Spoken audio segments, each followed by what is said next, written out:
How's it going, everybody? JT here on behalf of the EV Mavericks Discord channel, the EV Mavericks NFT community, blasting live from the stage on Discord. If you're watching this on X or YouTube or Twitch, come on by. If you want to jump on stage, just raise your hand if you got some questions for the team with us today. Super stoked to have everybody here. Make sure you give us a thumbs up and smash the bell. Listen, man, we got Kody and we got Anthony. Hello, everybody. Glad you could make it. Yo, my man. Hey, what's up, JT? Good to see you guys. Last time we got together, we had barbecue stains on our white T-shirts at ETH Denver. And it's not the first time that Anthony's had barbecue. I think it was maybe the first time for Kody. So Anthony and Kody are both EV Mavericks. I want to highlight that. It's always cool when we get a chance on this podcast to feature the people that actually do the building in this ecosystem. And there's so many EV Mavericks out there. If you go look for the PFPs on X, they're almost always a good follow and high value people. And a lot of these folks have been around really since pretty much the beginning. Most people lurk on Reddit, but the ones that were vocal in the daily general discussions over the years, they were able to mint their Lion PFPs, and we've got two of them here today. So I want to get something figured out here. So Anthony works directly with Obol. Kody, do you work directly with Obol? He had mentioned that you worked with Smoothly. What is Smoothly? I work directly with Obol. Smoothly is a project I founded in early 2023. It's essentially a smoothing pool for solo stakers. Okay. A way to smooth out your execution layer rewards. Wanted to build something as an open source public good, not take a fee from it. So yeah, that's my other project. But yeah, working with Obol now. Okay, I just want to clear that up because it said you're a founder, so formerly of Smoothly and now with Obol, the collective that is Obol. So we're just going to do some real softball stuff here. We don't have to spend a lot of time with origin stories, but Anthony, do you want to lead off? Like, what did you do previous to Obol, and what's your journey been like? Yeah, so I am a self-prescribed ETH maxi. Fell in love with Ethereum in 2017. Spent way too much time on Reddit. Before I was on crypto Twitter. I co-founded a company called I Trust Capital, the first crypto retirement account platform in the US. Grew that to a unicorn, and then joined Proof of Attendance Protocol, POAP, or some people say POPES, as the first marketing hire. We all love our Popes and POAPs. And now I'm head of ecosystem and marketing at Obol. And man, we are trying to make the beacon chain as decentralized as possible, trying to ensure that, trillions of dollars can settle. And that is primarily through distributed validators, which is sort of the end game of Ethereum staking, taking kind of legacy validator technology and turning it into something that is more secure, more performant, etc. And we also have the Obol stack coming up too, which is exciting. But yeah, just an ETH maxi. Love hanging out with you guys all. Love hanging out with Kody. Get to work with him every day. It's a good life. Kody, I'll throw it to you. What is a little bit of your origin story besides Smoothly, obviously? Yeah. Like most of us, I didn't start in crypto. My background's in mechanical engineering. In right out of college, I was crashing cars, doing instrumenting dummies and doing a lot of data analysis. And I got into Bitcoin first, and then as soon as I realized I could do something besides send money back and forth or send BTC back and forth, Ethereum kind of sparked my interest. And lurked on Reddit for a long time, and then as soon as I realized proof of stake was actually coming, dove in deeper and put my ETH to work, and then started Smoothly. So that's kind of how I got it. How I met the guys at Obol. Was trying to get a smoothing pool integrated to DBs. How big is Obol now? The employees? Yeah, I think it's around 35 or so. Small but mighty core team. That's awesome.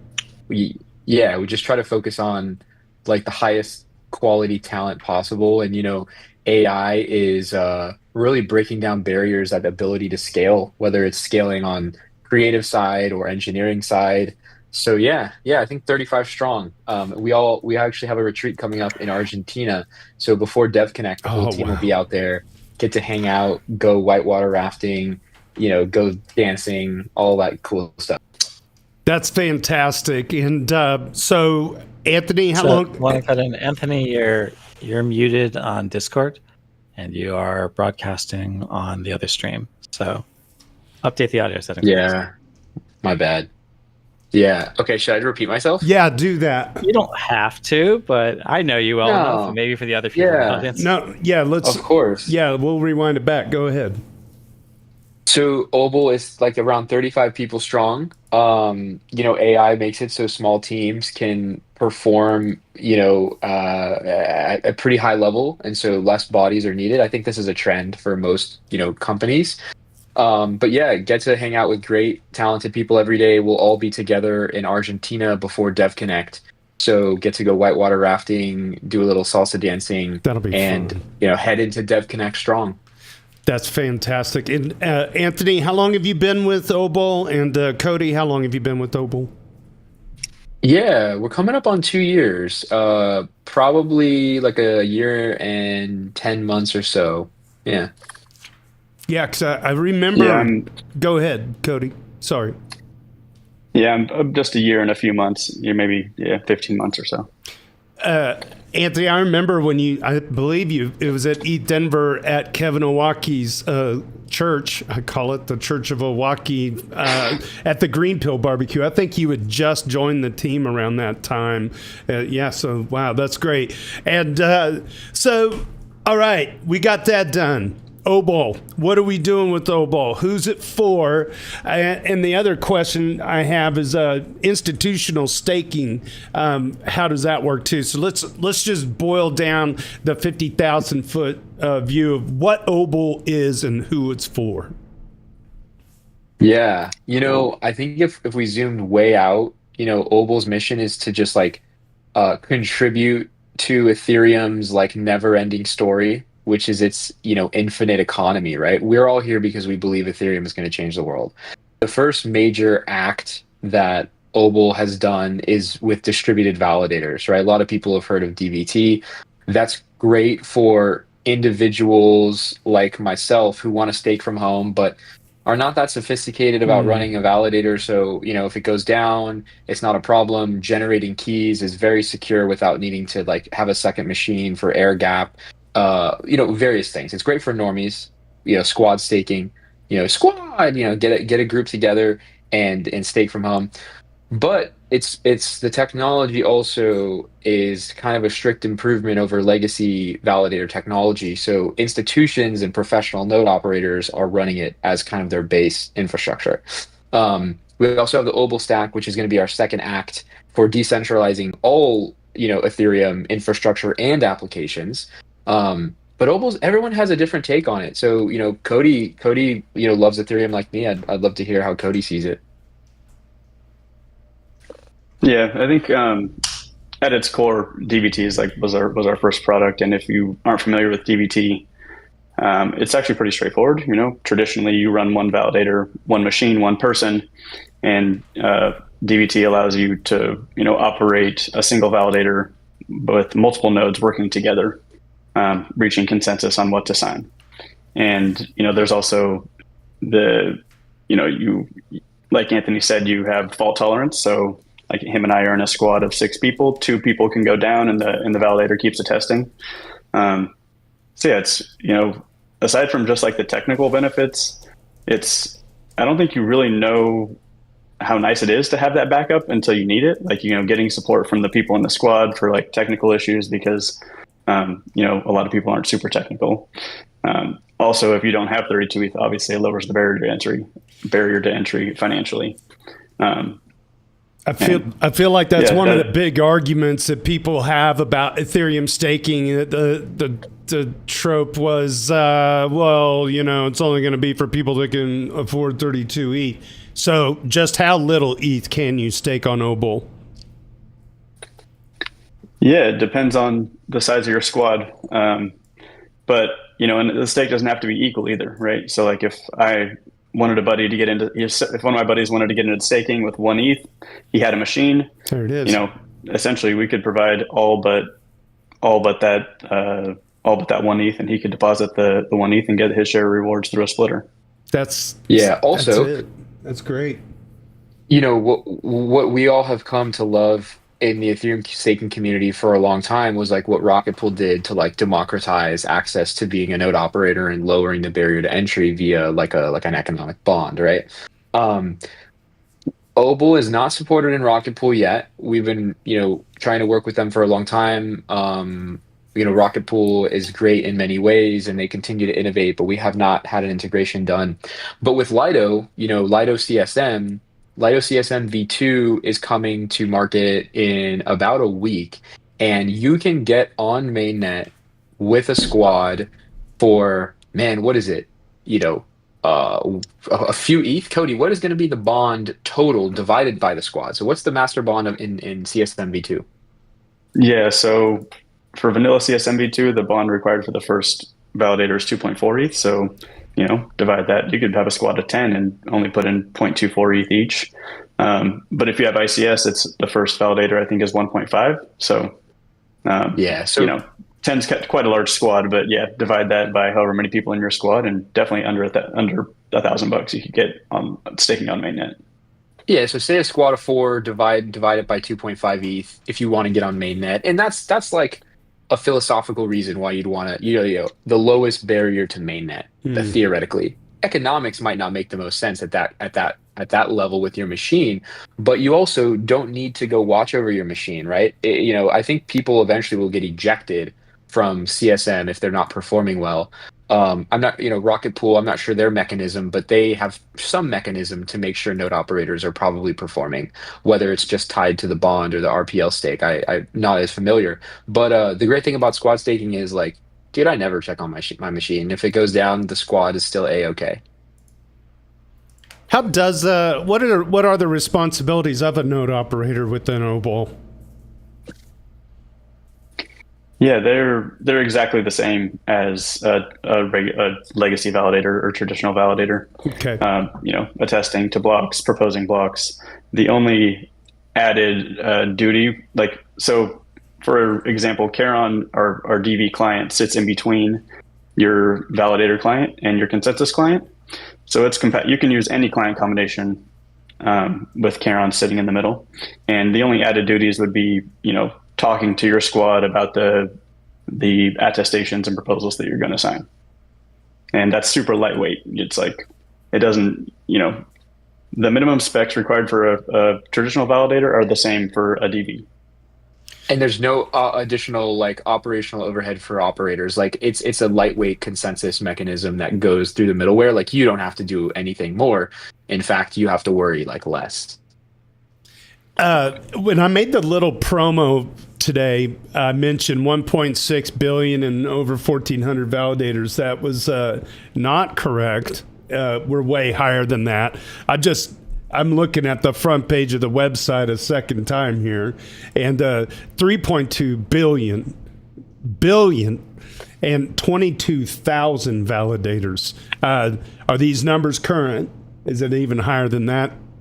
Potentially. Yeah. So, I actually, we've not hooked up the API to the front end of the website. So I manually update that. And we're at about 3.2 billion right now. Fantastic. Obol is growing rapidly. It only accounts for 2% of Ethereum stake, but, primarily the response that we've seen. And next week, we're going to be releasing the institutional staking report, which is based on data of the institutional staking survey we've ran this year earlier with Lido Institutional and Kaiko, where we've talked to 100 plus of all the top professional node operators, ETF providers, custodians, banks, asset managers. And there is a very clear trend that, distributed validator adoption will continue because of those benefits like fault tolerance, etc. And 3.2 billion for now. My bull case is about $1 trillion. I think the ETH economy will be worth 5 trillion, and Obol will capture 30% of that share. But that's the long-term vision. That's end game. that's going to take a very long time. If that happens, can I be on the payroll for Obol to be the barbecue chef once a month wherever you guys are doing your retreats? That's all I ask, because I would like to do that, the Argentinian grill that raises and lowers. That would be, I can be your destination DJ also. That's another service I can provide. I'm very valuable at fun. So just keep that in mind. I agree. Three things. So first, we're launching our grant program next week, so people will see about that. But I mean, that's separate. Like, that's for everybody. We are currently trying to lock down the Ethereum house during Dev Connect week, and once we do, if we do, definitely you are our main dude. No doubt. I'm weaseling my way in. What is the grants program? Rewind the tape. What's the grants program you're talking about? Yeah, so Obol, we are progressively decentralizing because we want distributed validators as well as the Obol stack and all associated technology to be sort of community owned and like, supported for the long term. And so we have the Obol token, and a large portion of the Obol token is set aside for sort of the ecosystem. And so the first grants program is going to have 2 or 3 tracks to be finalized. One of the tracks, which I'm most excited about, is that like anyone can permissionlessly host Ethereum staking meetups and like get payment for like food and like small budget to host those things. Another thing will be sort of anyone, it's kind of tied to the staking mastery program, but anyone who has a project that they want to do, whether it's research, open source tool, etc., they can apply to build this for the community, and then Obol will like sort of fund it using the governance token. And so yeah, just an exciting way to continue Ethereum staking development. Kody, I'm not sure if you have any takes on the grant program. Yeah, looking forward to like seeing who picks up a lot of these projects. So yeah, excited about it. So I opened up a tweet that is on your main page about the Obol token.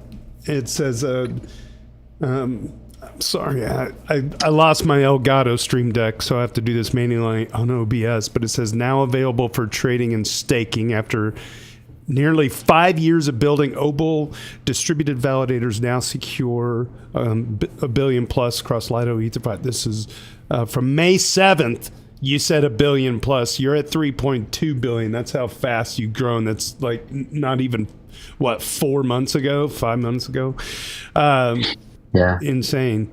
Okay, so the Obol tokens, was that an airdrop? Do you have any idea? Go ahead, Logri. Do you have any idea what the distribution of that 3 billion capital is? Is that mostly home stakers? Is that like, have you seen inflow from DATs or other partners that have been buying ETH at scale? Do you think that when we get the ETFs with staking allowed, you'll get any inflows from that? Yeah, that's a great question. So on obol.org/dashboard, we do have a ton of data that we try to like keep everyone as up to date as possible for people who really are like data nerds and or like sophisticated investors.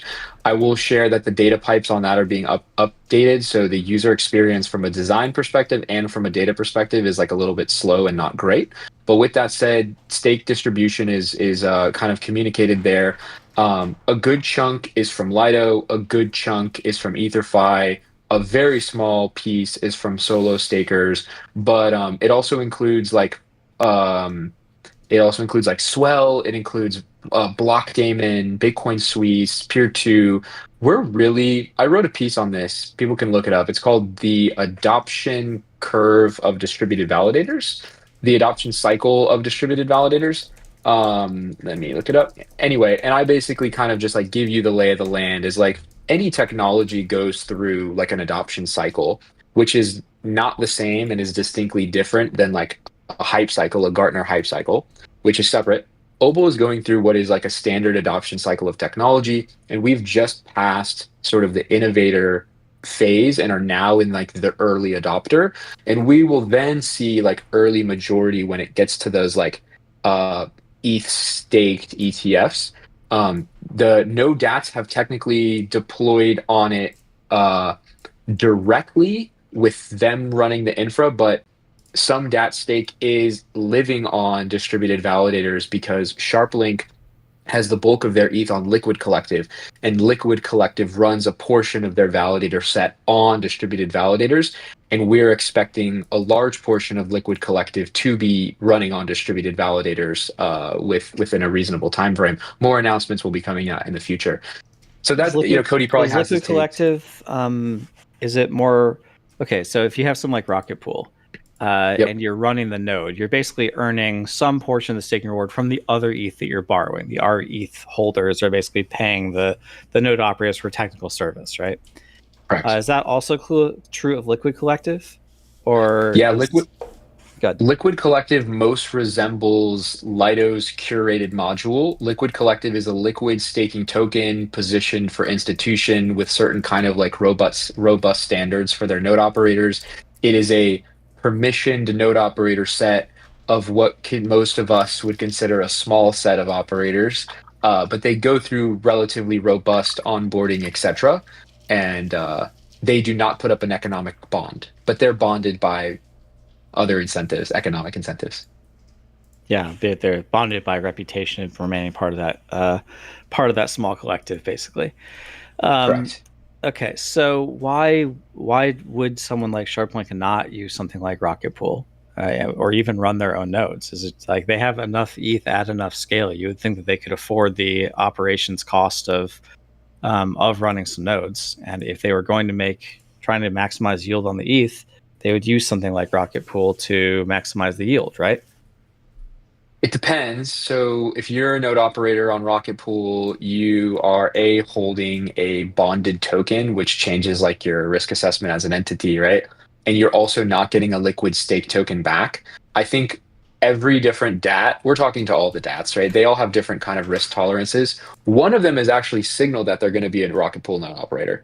Other ones have signaled that they're only going to do direct staking. Like, we're in conversation with one of the largest, right? And like most sophisticated actors are understanding that direct staking in a multi-operator cluster is like the gold standard, and that can be by running. One, yeah. Yeah, but Kody, I'm interested in your take because, like, Rocket Pool OG. Why do you think they're not running their own nodes, etc.? For that matter, like, why hasn't Coinbase? I mean, the RPL stake is gone. So at this point, if you have Coinbase, you've got a pile of ETH, and that's your CB ETH. Why not take the extra 0.5% yield and just skim it and call it Coinbase's profit?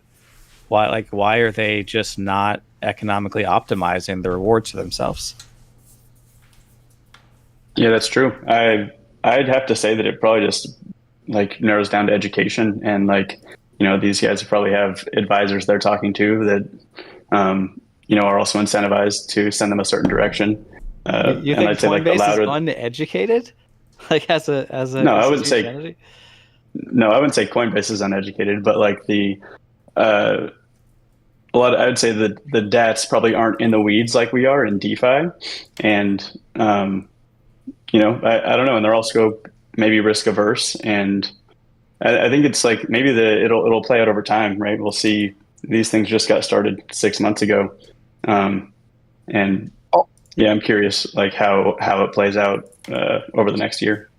Yeah, and it's worth mentioning, like, we're so knee deep in this, right? So, like, Coinbase in particular, everyone is a unique situation. Coinbase in particular, their staking infrastructure was a byproduct of the Bison Trails acquisition, which had a certain amount of IP in-house on their current staking setup, which is developed over time to be more sophisticated and secure from their staking engineering team. And, we're talking with them of like, what's the timeline till that old technology stack is upgraded to, that legacy validator stack is upgraded to distributed validators. And that timeline might be short or long, but I think going from their current stack to a Rocket Pool stack, if they are going to switch, like, I'm not sure I'd pick Rocket Pool. Sure. The point stands, though, there are several solutions where you can be the node operator and make money on someone else's ETH, right? And so if it's not specifically Rocket Pool, get in one of those, right? I'm just surprised, like Kraken, they don't, right? They operate their individual nodes. They don't borrow and empower any LSD. Same thing with Coinbase. They don't empower any LSD. And there's money to be made there. And it just feels like billions of dollars, like literally close to $100 billion is not operating anywhere close to an economically optimal, allocation of how they do staking. Because Brian said so. Fair. That's it. It seems like a persistent and difficult to justify. It's hard to say. It's just ignorance because it's been enough years. I'm sure someone from Rocket Pool must have said like, "Hey, you could make like an extra $1 billion if you did it this way, right?" And I don't know. That hasn't been persuasive people. I think I don't want to hold JT up on this point. We'll move forward, but no, you're also good. how long are those new contracts even been in the wild? Like, how much Lindy is there with the unbonded contracts, and like how much stake weight has been exposed there to the point where you know what I mean? Like, I get it. There's like a lot of nuances, especially on like the economic incentivized, like where are you going if you're extracting max economics? But then there's all of the other like tail risks and concerns, Even like the Oracle set, I haven't revisited the Rocket Pool Oracle set in a while, but like that exists. Obol has no oracles. So yeah, I'm not even pumping my bags there. Like that's kind of like, that seems like table stakes. I want to touch on institutional staking. We brought it up already. It's kind of ties into that. So how long has Obol been offering institutional staking, and kind of how's it, how it started and how it's going? Yeah. So I'll give my quick take, and I'd love to hear Cody's, because we luckily have a lot of data that we're going to be sharing and like open sourcing like next week. But like the origin is like Obol started as like a research effort, and then we raised a seed round in 2021 to really try to bring this technology to like have like real capital to not just be a research toy, but actually make it like the future of Ethereum. And so now we're, for almost 5 years into this adventure, and the initial adoption of distributed validators was primarily from liquid staking protocols like EtherFi and Lido and others trying to decentralize their operator sets. They said, hey, this technology really allows us to change the trust assumptions where we can cluster normal operators together and they can run our stake in a delegated way, unbonded. So like EtherFi and Lido have unbonded stake running on decentralized operator sets in these like clusters and squads. But now we're entering the next kind of early adopter phase, and the institutions and professional operators are saying like some of the unique value props of this technology is like a strict upgrade from our legacy validator technology. Like, the independent cluster architecture. Like if I deploy my own cluster, it is its own independent micro network and does not talk to anyone else's clusters. So Obol is not a single network. It's actually like a sort of cosmo of thousands of independent networks, and each is a cluster. But also like Heron as a middleware, how it's designed still allows for this inherent client diversity where you can have a single validator have multiple different client designs, where if we had a massive client issue on Ethereum, your cluster would actually not go down and your validator in this like black swan would actually stay online. And there's, other things like the distributed DKG, the key generation is better and more secure, the active redundancy that takes place. And these unique value props are getting institutions to take notice, which is why even though adoption looks rapid, we're in the early phases. And Kody, maybe you can share your takes because the survey was pretty enlightening. Yeah. And I think like there's a lot of other, I'd say, benefits to the technology that institutions would that I think they're going to value. One is, I think we just saw with Kiln, like Kiln had an issue, they had to exit. I don't know how much it was, 1.5 million ETH. Jumped to execute to like 45 days or something.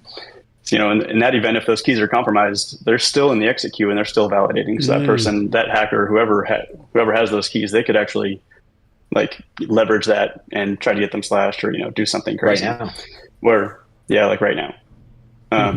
And I think that's something that DBs can protect from. Like you have, if one node operator cannot impact the cluster. So if it was a 3-node operator or a 3-node cluster, Kiln got their keys compromised, those 2 other nodes would continue to attest, and whoever had the malicious keys could not do anything about it. And we're also integrating like a node operator like an operator rotation, right? So you could actually rotate. So you could either rotate Kiln out if you didn't trust them anymore, or like reshare a new set of keys so that all those, those compromised keys are not worth anything anymore. And the institutions, so that is a lot of that use cases are for the professional node operators, which are a distinct segment, like they're upgrading their legacy technology. But if you're an institution, a capital allocator who's just facing off with staking providers, you say like, do I want to stake all my ETH on this guy, P2P, Stakefish, Figment? I don't want to call it any names. There's a lot of players. They're all cool. Do I want to stake it on that guy, or do I want to stake it in a cluster of multiple of those guys, and they all like are in an adversarial, not an adversarial, they're in a Byzantine fault tolerant style situation where if one of them acts up, or if a certain threshold of them act up more than one, you're still safe. And me, Bitmine, I'm actually in control, and I will eject you and pluck you out now if you are not acting in my economic terms. If we're renegotiating pricing, or if you are not performing well, and it creates this like mutable. I don't even know what to call it yet, honestly. It's something that's new, and it's a strict upgrade over legacy validator technology. So how has the interest been from institutions? Yeah. Next week we'll share all the data, but basically it's just like there's a very clear trend that like the end game of staking is distributed validators, and like over time this will become more apparent because of the inherent, value props. Mm-hmm. And we have hard numbers on like, what percentage. I think it's 70% are actively testing distributed validators, although maybe they haven't deployed a large portion of the stake. Other ones have deployed it in a small section of their infrastructure to kind of watch it and test it, and they're scaling over time. Because if, let's say you're Coinbase, right? Mm-hmm. And this isn't even necessarily true, I'm saying as an example. You have 100% of your tech, your stake, which is 10% of the Ethereum network, right? Let's keep in mind, 10% of the Ethereum network is running on Coinbase, and it's on your legacy validator stack. That number's still... You're going to test... Is that a real number, 10%? I think it's 12. Yeah. God, people. Yeah. Wow. I agree. Sorry, go ahead. Well, yeah, long story short is you're going to test this new infrastructure before you transition everything over, right? And so we're just kind of in the early phases. Like the adoption cycle of distributed validators is the article, and like, would love for anyone to we can spar on those points later, because it is a weighty prediction, especially when Obol is, a $30 million, $10 million market cap project right now. It's just interesting. And the token doesn't affect the security of the network either. And so me as a deep tech investor, as well as like Ethereum maximalist, this excites me a lot. It's pretty cool, because it sounds to me, and it's just me and my 5-year-old brain, the DVT aspects from an institution thing is just overall like better layers of security. It sounds like that would be the the way I would make the cake on that. So okay, that's why you should probably do the marketing, because I'm babbling, and you're like, you can just say it's more secure, and then they'll be like, all right, I want to buy it, because that's true. That's the way you simplify it. It increasingly has better security properties. Yeah, it's an overlapping security thing that is desirable.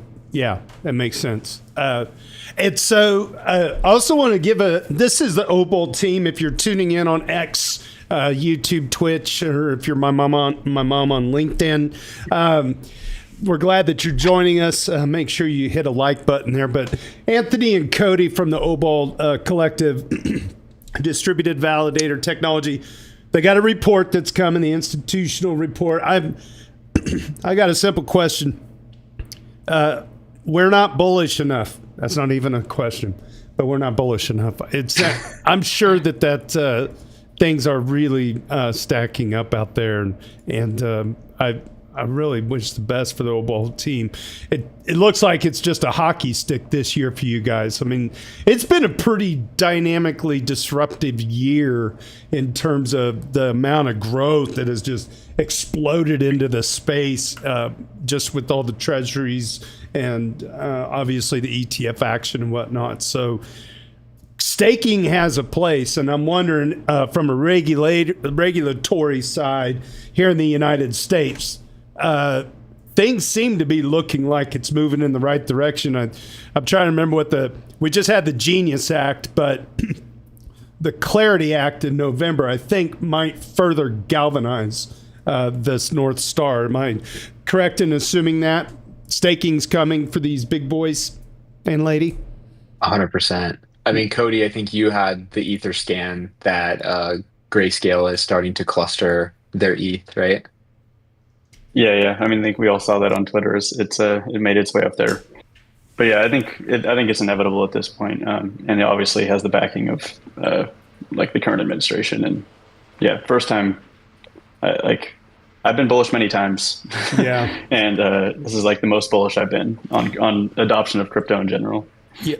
Yeah, for me, just zooming out, like, we're 10 years into this experiment, is like, I just still fundamentally believe that like Ethereum is the only chance at like a credibly neutral settlement layer. And obviously the validator plays like a very crucial central role in that whole like long-term story. And that's why I'm excited just to be working on it and trying to think about that every day on how can we more decentralized and more secure Ethereum. And we didn't even get into scaling Ethereum. We all want to scale Ethereum. Yeah. DA scales with node count.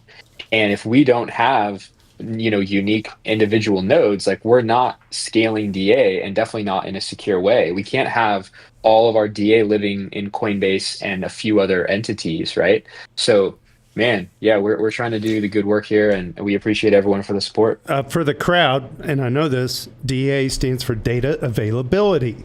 There you go. I got that one. Hey, Treebeard, you're on stage. Do you want to ask your question, or I will? He has a question. He popped in the Doots podcast channel on Discord.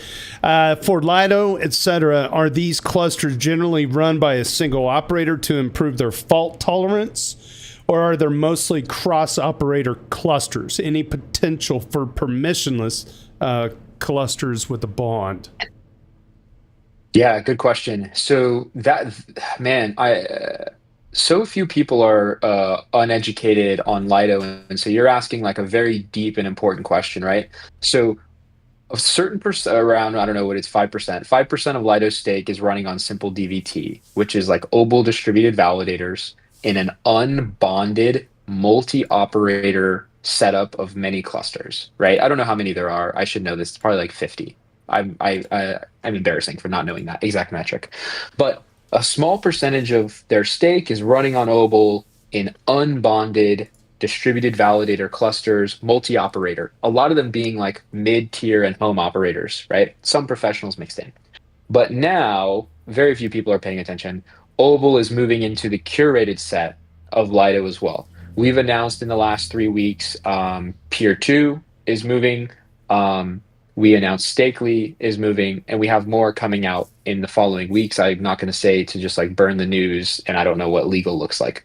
But with that said, is I hope and I expect that also the Lido curated set will move into a larger portion of DVs over time. Those for now are in single operator setups. So it's strictly just to improve performance and fault tolerance, right? And also get Obol incentives, token incentives. We have bootstrap and token incentives for people using our technology. But I want the Lido curated set to be running on multi-operator setups and inside of those multi-operator clusters to have intra-client diversity. So that validator is robust to multiple operators, to operator failures, as well as client failures. And that's, the true end game we all need to fight for. Matty Compost, aka I believe Next Level Fantasy, welcome in, has a question. Cooking a public goods squad staking initiative with the Green Pill Dev Guild, region coordination that revolves around Obol and the Lido CSM. At the core, it is just allocating a portion of the yield to whatever public good wallets that cluster wants to support via the splits contract. Wow. Okay. Fire. There we go. Please, tell us about this in Discord, because we would love to promote this. You are operating at like the most cutting edge of Ethereum staking, where you're aware that you could have multiple people in a cluster splitting your rewards in different directions, and one of those splits is sort of like a nonprofit or funding public good mechanism. I wish more people were innovating in Ethereum to do this. Like, I'm also lazy. I wish my validator was splitting out rewards to different people, and one of those splits was like a barbecue budget for my good friend JT over here. But the primitives are there to do amazing things. Please share it in the Discord, and I would love to figure out how to do a small marketing campaign so everyone knows about the good work you're doing. Hey, there's some grant. I smell some Obol I do wonder grants. if there's. I do wonder if this is a good chance to get some recurring revenue to the EV Maverick DAO for education. I know the source of all the octants, public good funding they do is staking, right? So they're going through a very direct route to do it. They're just taking all the staking rewards and eating the public goods, which is very admirable. But I wonder to what degree we could get the DAO some funding through this, and also take community members and make a squad of that, right, and become a community node, and have the committee maybe voted on or authorized by the DAO through delegations. We can manage who is self-police, who is doing well and who isn't, or whatever, right? It might be something that's very in line with the values of the EV Mavericks. I don't know. I have the throughput at the moment to take on that initiative, but it would be a good idea for maybe a proposal for the EV Mavericks, if not for grant funding, then just something, if we can find someone to spearhead it, someone to organize it, we could stand up a squad, and then we could divert the staking rewards to the EV Maverick DAO for grants, initiatives for education. And so a few threads there. It's a great idea. The cool thing is that those who operate the validator don't have to be the same, but they could be the same as those who put in the capital. So like if you guys were going to spin this up, I might say, oh, I'm down to be an operator and put up some capital. Or I actually won't be an operator, but I'm down to actually put up some of the bond, just make sure I'm in the split. So when you guys exit later down the lane, I get my principal back. All of this can be designed, and without oracles, with audited safe contracts that secure billions and billions. But it does have inherently a lot of overhead, but it's cutting edge technology. Yeah, it hasn't been as productized yet. I was going to ask. Yeah, I think that we're like Go ahead. Yeah, I think we're like far down in the stack, right? So you could do something like this, whether it's like on a Stakewise vault or like, I know Lido ST vaults is coming out. Like we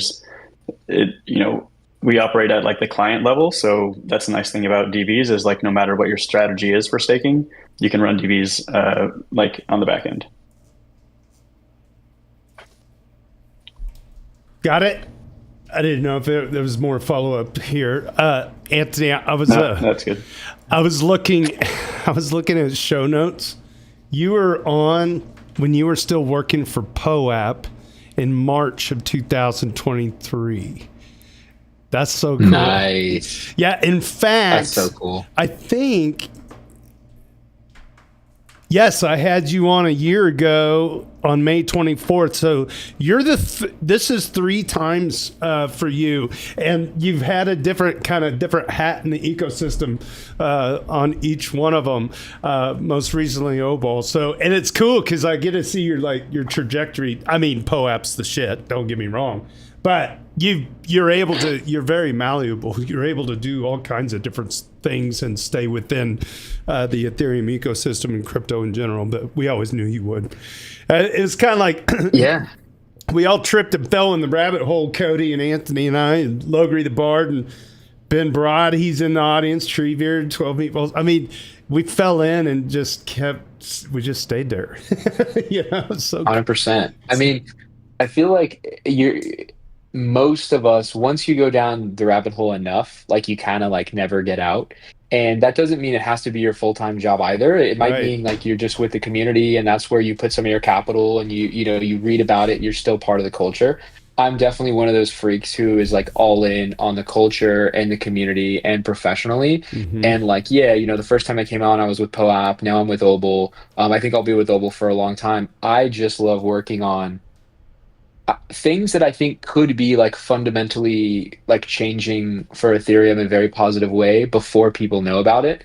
And then once they become where I can't deliver high enough impact, then I'll just leave. And like it was kind of like that with POAP. There was some things that I thought, it didn't make a lot of sense. But with Obol is like, dude, I have this glimmering hope that we can have better client diversity, better security, and trillions of dollars of security for the global settlement layer of Ethereum. And then Russia and the US that's the only way they can settle up. You know what I mean? China and US, Europe, whatever. There's no second best. There you go. Hey, and Ben Broad. Who needs a second share, right? Ben Broad put it in the chat. He said, I want to put it out there in front of Anthony and Kody. I'd love to chat about the sales engineer role. So there you go. There you go. Dude, just you can cold DM me on Twitter and I can open it there, or go in the Discord, like Obol Discord, like Kody and I, like we're in there, and just be like, yo, let's chat. It is very highly competitive, and I don't know where you are in the process, but like happy to take that offline. I will say, Ben, you want to talk about somebody? I'm going to give him a personal recommendation just based on this alone. He's been along the ride helping to produce this podcast in the background now for well over a year, a complete volunteer, just like so much of the work that goes on around here. And he's always at the ready, very dependable. So I hope that he can at least get a look. And then Ben, you can write the check to Jeremiah Nickel and then just pop that in the mail for me. Thanks, bud. And if the sale, what's funny, JT? So two things.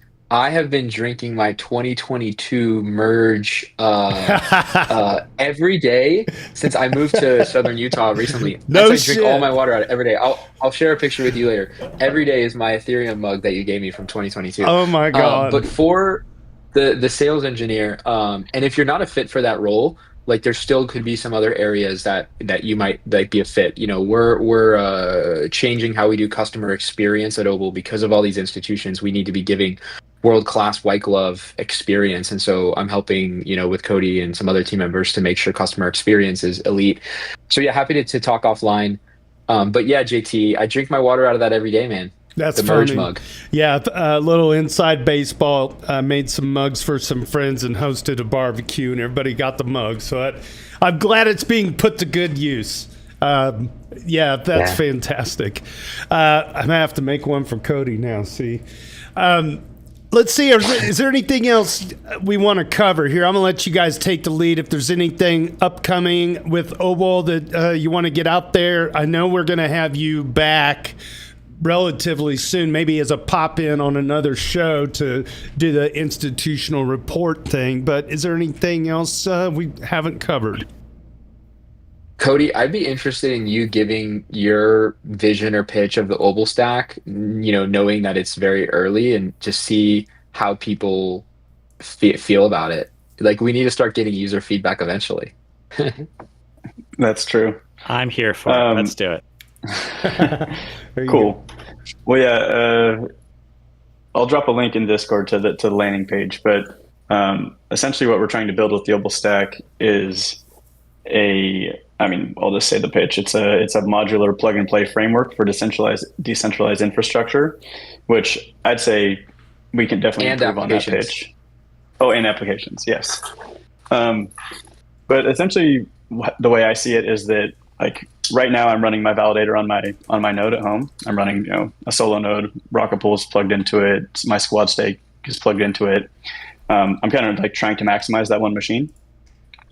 And now there's new things coming online, like Aztec Layer 2 that I also like plan on running on that machine.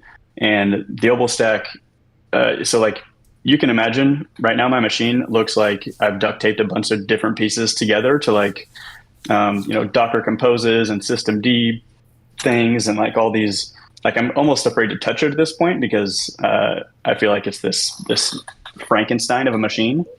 And what we're trying to build with the Obol stack is something that is like much more modular and scalable. It's built on Kubernetes and Helm, which I actually don't know very much about, but apparently they like make everything easier for the node operator and for the developer, which is actually what, at the end of the day, what it comes down to. Because I'm a node operator and I'm not like super technical. I just want it to be easy and work, and I don't want to be afraid to change things.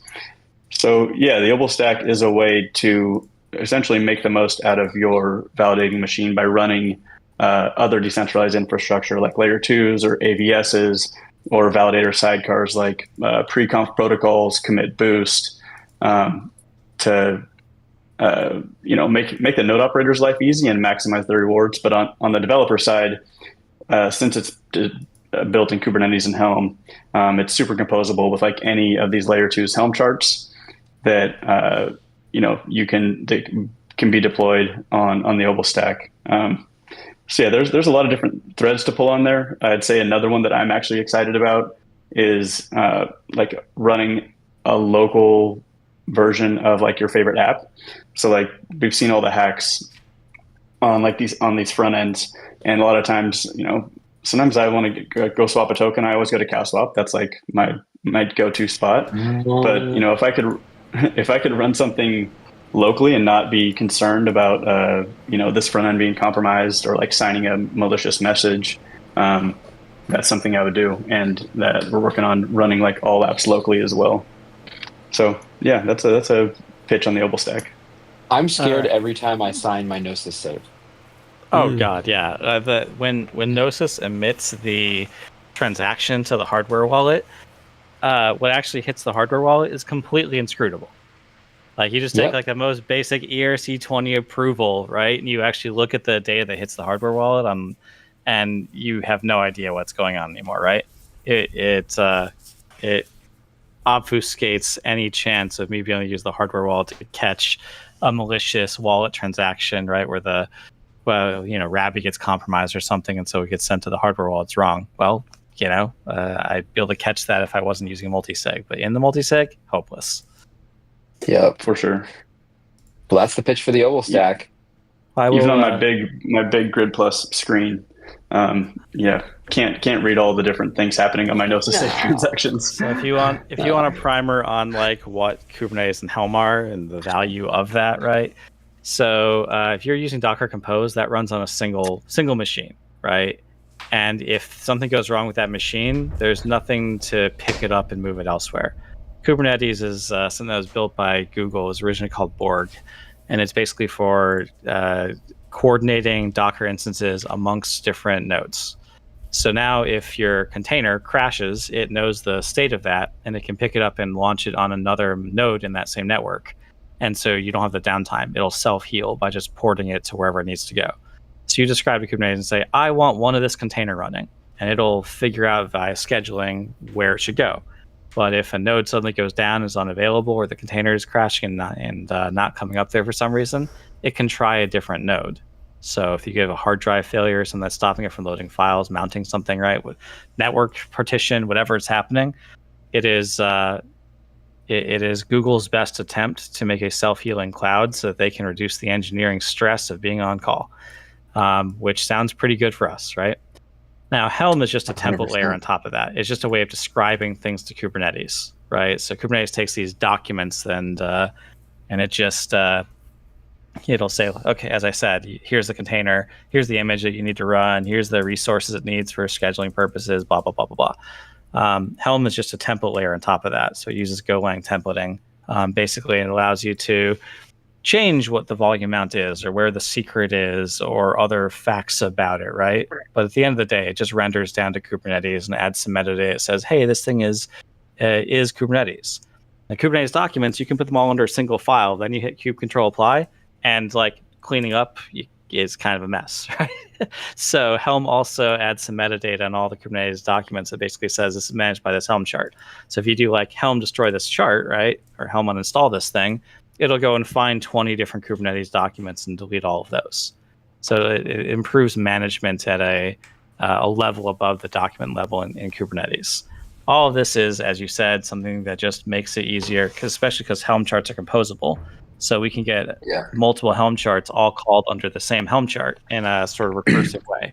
So you can have 20 of them install as a single Helm chart and then delete them all as the same thing or upgrade them all at the same time, right? through one statement, which makes all of your dev docs a lot easier. That's what we're hoping is if, there's a standardized, we're able to easily standardize the Helm chart building process and it flows well into the Obol stack. Right. That So people what you can have to standardize is the value them. names. Yeah. So when you're doing these recursive charts, there's nothing that maps a value at the top level down to the child chart. So you have to make the value names line up by a coordination. But once you do that, then you can take the same value, maybe it's a secret somewhere or a volume name or something, and just use it across all the child charts without any. We should have you talk to one of our engineers on the Obol stack. I feel like that'd be a good conversation. That's Logri the Bard from Tokenomics Explained. Yeah. Consultant. I am a software architect by training. I know a lot about this stuff. And that's why he's the technical interviewer. Well, fellas, we're coming up on an hour. I want to be respectful of your time before we head into the next part of the show. How can we follow you? Man, homevalidator.eth on Twitter for me, and then Obol is Obol _collective on Twitter, obol.org on the website. We got to update the website though. The website's quite ugly. But yeah, if you want to have questions, come hang in the Discord. Thank you. I mean, it's always good to hang. JT, good to hang with all you guys. And yeah, thank you, Logri, for the awesome questions. Yeah. Well, you don't have to go if you don't want to. Go ahead, Kody. I'm really looking forward to what's going to come with the ETF staking, and these stats really start to move in bulk, right? I think we have another shot to really redefine the staking landscape. Yeah. Also, Lido has, to their credit, been moving in a positive direction over the years. So both from a node operator, perspective, client diversity perspective, I think the whole ecosystem has really had a lot of positive evolutions over the last couple of years, and distributed validator technology is certainly amongst them, right? Just it's provably a better way to reduce certain execution risks, right? And just have more reliable infrastructure, which is the core of the whole consensus machine that Ethereum is there for, right? 100%. Well said. Yep. All right. If you guys want to stick around, I'm going to read Reddit so you don't have to. We always love to have our guests take on color commentator duties if you can. If you can't, you can give us an Irish goodbye at any time, and we really appreciate you guys hanging out with us today. If Vitalik took time off, all right, it is time. Thanks, JT. Thank you. All right, so we're going to switch over here to our leaderboard. Number 10, Aiden Cairo, 118. Ethical Trade at 118. Crypto Out Currency at 125. JS Tears at 127. Hanny Abu 134. Tricky Troll 162. Benito 2030 at 175. Superfizz at 231.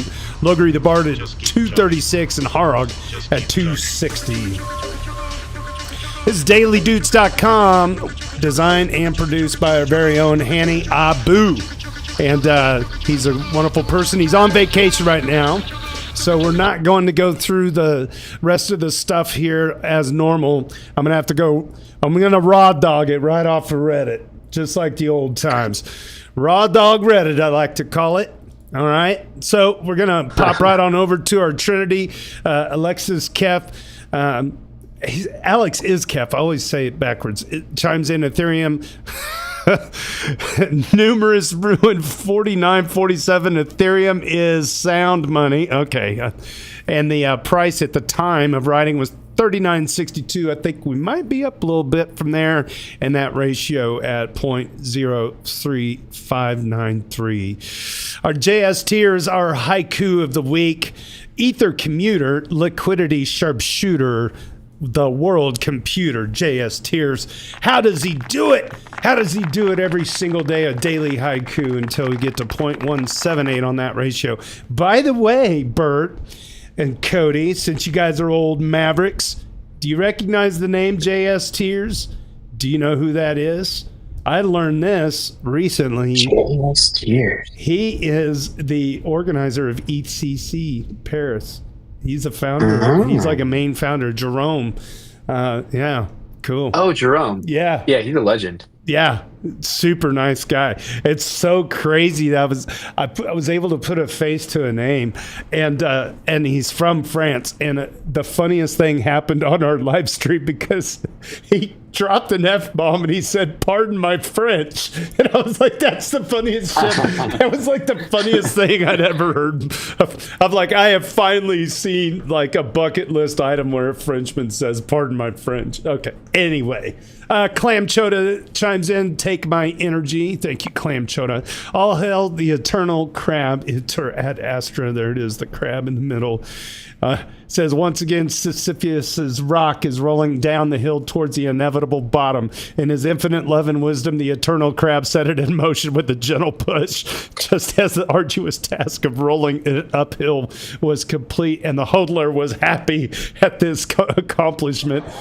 Oh my God, that's we got the best ship posters and our ship post of the week because we always like to save the best for first. The Swingman. Since ETH longs got liquidated, hold on one second. I'll make sure I got that right. Is this the shit? I think it is the shit. Yeah. Okay, this is the shit. I was right. All right. Since ETH longs got liquidated, I decided to liquidate my fridge and pantry and made some tuna salad. Here's how I did it. Posted the recipe. This sounds familiar. I remember posting recipes back in the day. Boom. Liquidated kitchen tuna salad inspired by today's ETH action. It came out pretty good. Look at that. There's some love in there. Look at the walnuts, cherries. I am starving.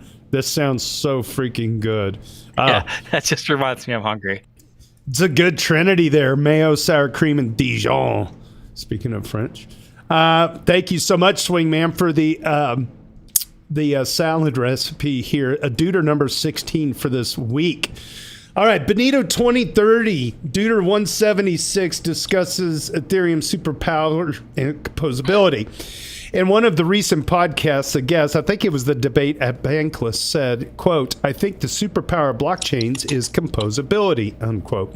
Now, obviously, money Legos are not new, so it's not like this is a completely innovative thought. But in connection with all the L2 versus L1 and owning infra debate, it still stuck with me. Companies use Amazon, AWS, but they will move away if there is an advantage. Infra is not a sexy thing, but if infra is actually infra plus a USP in the form of direct benefits for your customers, and of course distribution, because they money sitting on the infra can more easily access your new shiny product, then that is different.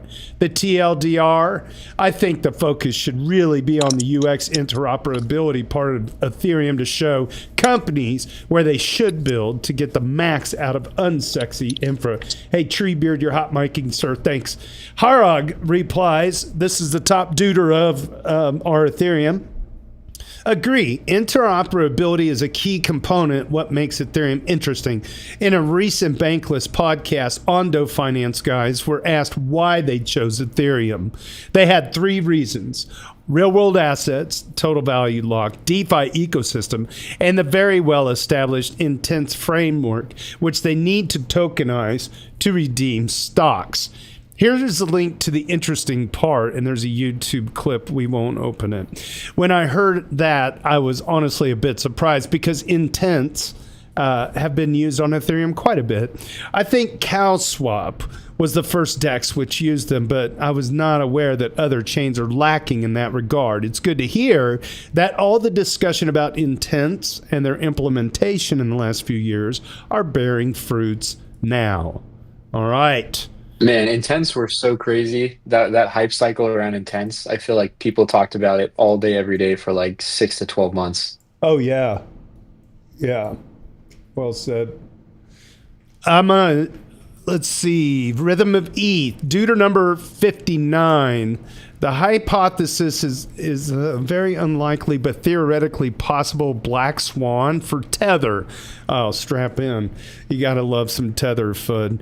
I mean, it wouldn't be like it's just Tether FUD. There's so much of it at some point. It's like, are we just going to keep doing this? It's still got the slimy vibe to it. All right, Rhythm of ETH. Just a thought of a potentially massive grift that the current U.S. administration could carry out with stablecoins. Bear with me.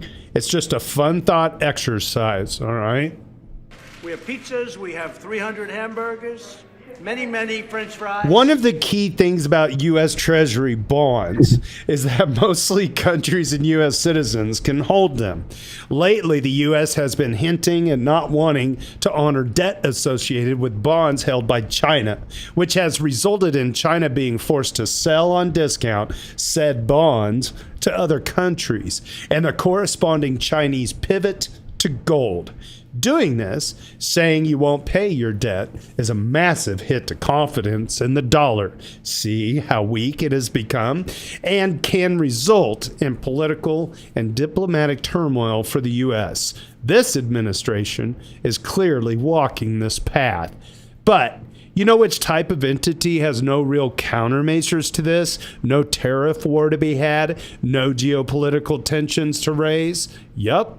A company like Tether. What if one day Trump decides not to honor the debt associated with any treasuries owned by Tether, making those specific bonds and their identifier codes as void? Is this a get out of jail free card? Interesting. All right. Well, if that happened, Tether could be depaid. Numerous Rune 4947 replies, due to number 17. If that happened, Tether could depay, which would likely cause significant damage to the entire cryptocurrency market. On top of that, the U.S. credit rating would collapse, since no one would want to buy U.S. bonds if the government couldn't simply renege on its obligations. Yep, and then rates would pile up, and then we'd start getting runaway inflation and devalue the dollar a lot. I mean, you gotta do something, right? There's a $200 trillion national debt coming from unfunded liabilities. You gotta do something. Seems our plan is to inflate it, which is the oldest trick in the book. You're so positive. But it is the state of the world, sadly. I mean, there's no sugarcoating it. Yeah, there's no sugar. Yeah, it just is happening. It's like happening. we are not going to honor our obligations, and at face value. We may devalue our obligations to a point that we can honor them, or we may renege on certain social contracts, which also seems to be happening. Right, raise the retirement age, or just say Social Security is going to get cut by 30%, or whatever. Right.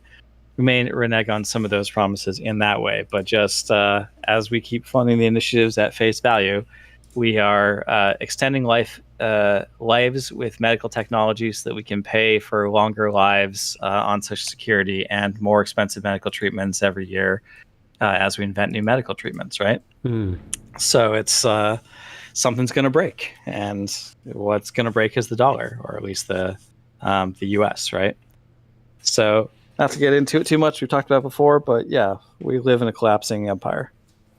Yeah, what we need to do is start a war and pay for this. Okay, never mind. I'm just kidding. That's what we used to do. Hope we don't ever do it again, but here we are. Hey. All right, Logri the Bard. Logri the Bard. With the recent hyperliquid USDH saga, how long until Binance and others follow a similar route? Will USDB be minted so Binance can receive all the T-bill revenue for stablecoins? Sorry, I gotta get my screen. For stablecoins on their platform instead of Tether. Right now, Frax is backed by a lot of USDC and Biddle. How long until they either directly back with treasuries or get a better deal with the backing stablecoin than they are getting now? Even some of the permissionless layer 2s like Arbitrum could preferentially emit yield to pools that back a stablecoin that pays them yield. Given the magnitude involved as an L2, you don't need to profit on block space, just stablecoin TVL. How could the EF do something similar to promote the adoption of an official stablecoin on ETH mainnet? This seems under-discussed here compared to the significance of the paradigm shift this would cause. The Hans Gruber replies, at a Deuter 37, if the yield that is generated from T-bills that are backing stablecoins is the end game.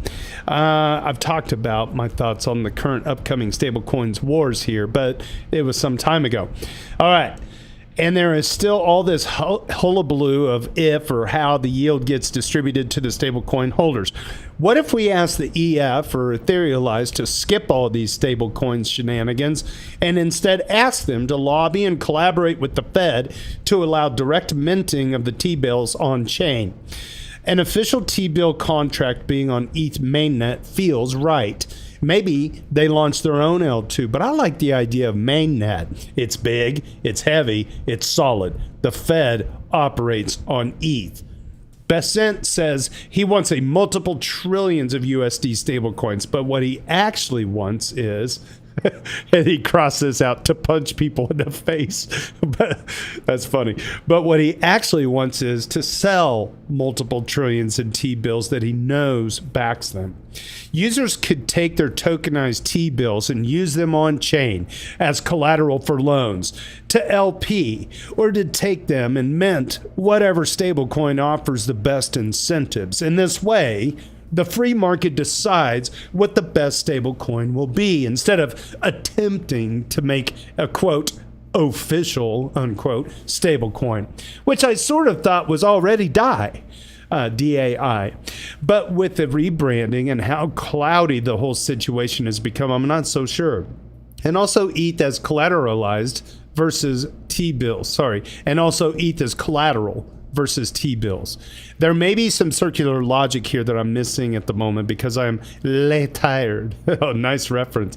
That is the end of the world. Yeah, that was a funny gift back in the day. Logri says in reply to that, we're essentially talking about negotiating the revenue split of the T-bill revenue to various parties related to the stablecoin. Right now, the issuer, Tether, gets 100%. With a tokenized T-bill, you're suggesting the EF creates the holder, that the EF creates, the holder gets 100%. Somewhere in the middle is a split where the issuer takes 100% and then gives kickbacks to the holder, such as earning yield on USDC if held on Coinbase. Now we have Hyperliquid saying that the platform with the TVL deserves the lion's share instead of either the issuer or holder because they are the ones drumming up the demand for the coin to begin with. So the issuer gets maybe 5%, the platform or app gets 95%, and the holder, 0%. Oh. A fairer split in my mind is the issuer gets 5%, the platform app layer gets 50%, and the holder gets 45% via kickbacks and yield from the platform app, where the TVL is. Nice one. Good job. So yeah, and do our guests want to pontificate on this one? Because I think that we've seen the earliest version of this type of thing was Circle struck a deal with Coinbase, where Coinbase gets 50% of the revenue of the USDC, right? For basically being the source of the demand for USDC. And then the official stablecoin for Coinbase was USDC. Then I mean, what's that? That's basically a split saying like, look, now Coinbase, it doesn't just then keep its all the yield for itself. It says, okay, I'm going to take that profit from Circle. I'm going to shove it into a marketing budget. And then I'm going to have a promo where I give USDC that's on Coinbase 4% yield or 3.7% yield, right? So they forward that profit back to the user. And there's some split because some of the USDC is not on Coinbase, right? It's over in DeFi, so it's not eligible for that yield. So there is some split that's happening, and that's the earliest example of this I'm aware of. Now we just have USDH from Hyperliquid that did this in RFP style.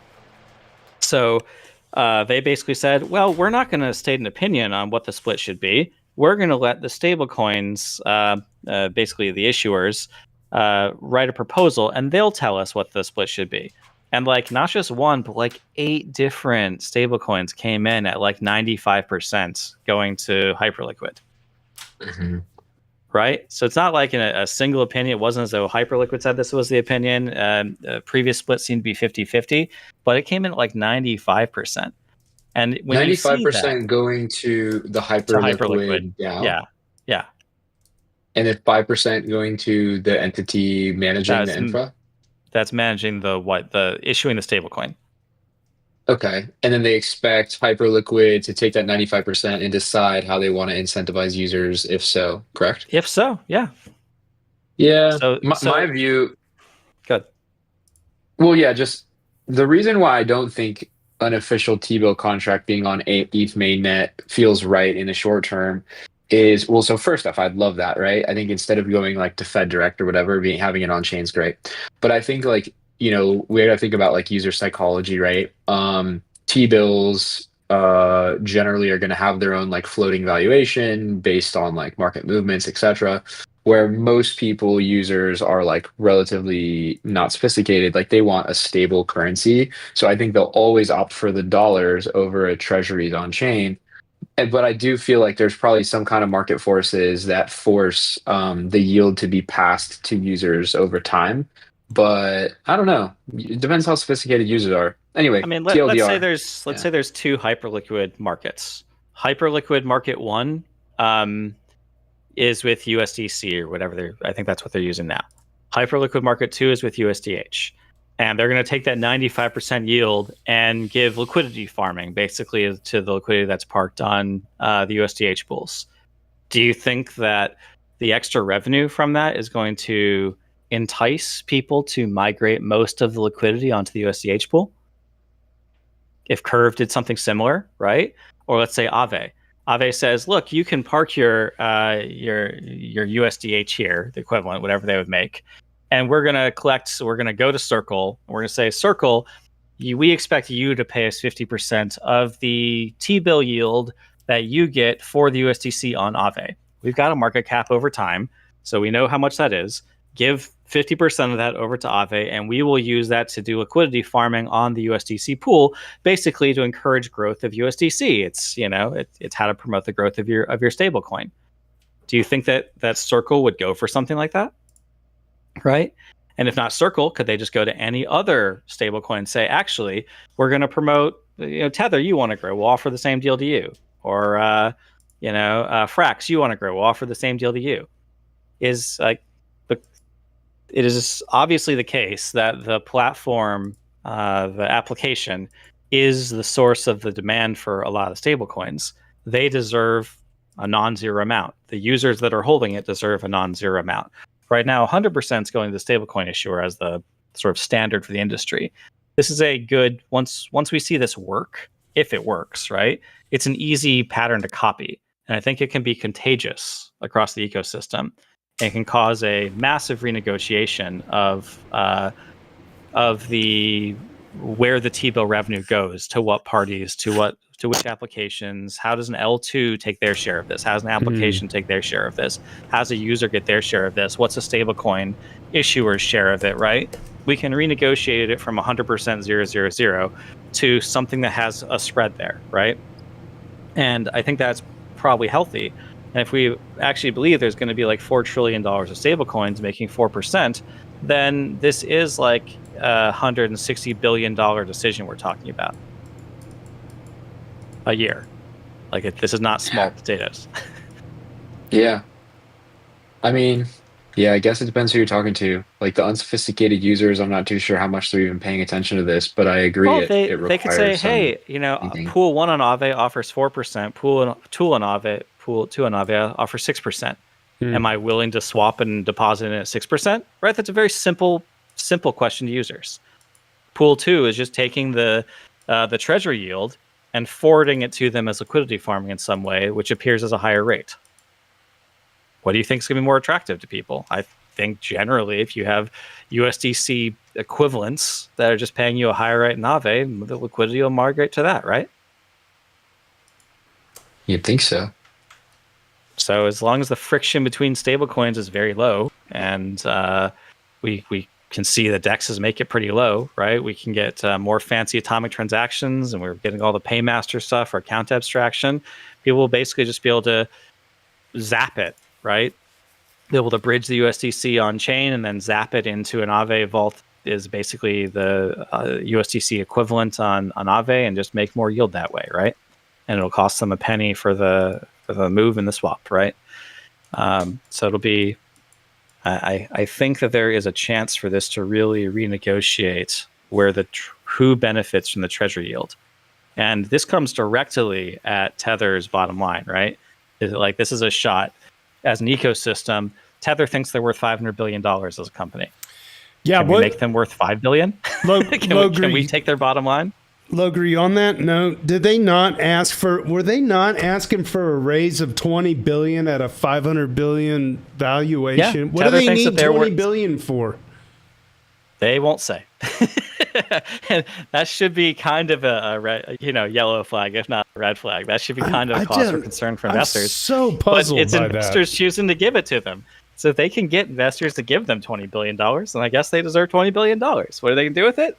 Normally, you'd think the due diligence of investors would be to ask. So what are you going to do with $20 billion? I know what they're going to do. If no one bothers to ask that and you just fund it, then okay, Tether, fine. I guess you're worth $500 billion. But they're valued highly because they have almost no employees and they're taking all this treasury bill yield. So if we can get this, if USDH succeeds and we can use it as a pattern to renegotiate where that yield goes, you can take it straight out of Tether's bottom line and use it to promote the growth of DeFi, right? Because the higher the yields in DeFi, the higher that arbitrage spread is between the T-bill and the DeFi yield, the more capital is going to migrate on-chain sooner, right? If stablecoin yields are 20% instead of 10%, you can bet more money would be flooding into DeFi even faster than it is. And it's going at like $1 billion a day right now, right? So if we can renegotiate where that treasury yield is going, use it to create higher rates in DeFi and promote the growth of DeFi platforms, you can bet it's going to speed adoption of the entire ecosystem. All right. So I like to see what they try to do. I like how they did it without being prescriptive and saying, here's what we deserve. And we let the stablecoin issuers frame what they think they deserve, right? And then the DAO got to vote on the stablecoin, the issuer that they liked. And it went to, native markets, and with like a 95% vote. And it didn't just give like half of the money from the T-bills to Hyperliquid. It gave like 95%. It was like all of them came in that range. It was like 90 to 100%. So it's obviously the stablecoin issuers are willing to, if they have to fight and be competitive about it, they're willing to lose like 90% of their revenue just to secure the remaining 10%. So how can we utilize that to drop Tether's revenue from many billions of dollars down to make them not worth $500 billion, make them worth $10 billion or $50 billion or something sane, right? Mm-hmm. We'll see what happens. I think you got some ideas swimming around, man. That's pretty interesting. Okay, moving on. I got to switch screens over here. Let's see. Grow the Pie. Grow the Pie gives us a blob update. We had Grow the Pie on last week, I believe. A blob update. Yesterday, we hit an average of 5.35 blobs per block. That's a new high. All right. Bringing us close to the current target of 6 with the max of 9. That's a 76% increase from when Pectra went live. With Fusaka, more changes to the blob market are planned, including PeerDOS, which would enable an increase to 128 blobs per block over time. And more on this here at forkcast.org. And you can follow the link here at dailydoots.com. User Rhythm of ETH getting another shout today. It looks like Duder number 59, a drama in the crypto streets. Rhythm of ETH touches on the current decentralization debate. All right, the TLDR for Ethereum layer 1. FTC has nothing to say here. Stage L2, stage 0. The FTC can destroy you for hosting and trading securities. FTC is Federal Trade Commission, I believe. Layer 2, stage 1. The FTC might think they can destroy your L2 and would need a positive ruling in favor of base to prove that this is not true. And layer 2, stage 2, FTC has nothing to say here. So Coinbase is in the middle of legal battles over whether their L2 base can or cannot host securities, according to a 1940s act. Meaning, Coinbase is being told that having control over sequencers in its L2 effectively means they control DEXs running on it. The silver lining is that Base is an L2. It posts proofs to Ethereum L1, which means they don't truly own the DEX behavior because code is law. And the silver lining is that Base is a stage 1 L2. This means Base does not have custody of anything on it. The Security Council can change code forcefully, but it has a quorum blocking share that is independent from Coinbase. Now is when Base hugs Ethereum. Now is when we care about stages after all this time. Harog getting a double shout this week. Harog covers most of the major risks for Ethereum at this stage in its development and adoption. Harog writes, a few bear cases for our space. Some have been mentioned by others already. These points are obviously all speculative and depend on decisions done in the future. I read this. This is a great write-up. This is a good, well thought out bear case. So for anybody that knows that we're all Ethereum maxis, you are correct. However, on our Ethereum on Reddit, we do have discussion about reality, and we do discuss actual good bear cases minus the FUD. All right, so few bear cases for our space. Some have been mentioned by others already. These points are all obviously speculative and depend on decisions done in the future. Point number 1, decentralization, censorship resistance, and credible neutrality are not demanded by anyone in the space. There's your headline. So we end up in a walled garden of centralized databases like Tempo, BNB, and Solana. And as always, no one needs these properties until they need them because they got debanked. At the moment, there are quite a few projects which claim to be much more decentralized than they really are to get street cred. Similar things happened since the inception of our space, so not too worried here. Second point, staking centralization. Might be that in a few years only a handful of entities run validating nodes, which makes it easier to collude for personal gains. Largest node operator is Coinbase, which has 11% of all validators. That number just shocks me. After them comes Kiln and Kraken with 5% each, and then many in the 1% to 2% range. This means we are in an okay spot at the moment, as there would need to be many entities colluding to do anything to the network. But centralization is, in my view, the natural way things go, and there needs to be a constant battle against it. All right, next point. People stop running non-validating nodes. This means no one outside of the inner circle is even checking the integrity of the chain anymore. This might make stealth upgrades possible. See, for example, an upgrade that was pushed on Solana by the Solana Foundation and the node operators last spring. The public only realized 2 weeks later that they stealthily updated the chain. That's scary stuff, and he provides a link. Next point. Resource demand for running a node skyrockets. This would lead to staking centralization, as mentioned above. It's difficult to balance and therefore can be slowly eroded over time. Next point, an upgrade bricks the network. At the moment, Ethereum has 100% uptime, no rollbacks, and no downtimes. Much better than anything else in our space. A narrative that can be lost with a single bug. Next point, there just isn't enough demand for all the transactions we are scaling for, similar to the first point. All right, how about privacy? It never gets implemented properly. At the moment, every transaction is transparent. For many states, it is easy to connect your name to everything you are doing. You supported a group which is against the current people in power? That is straight to jail with you.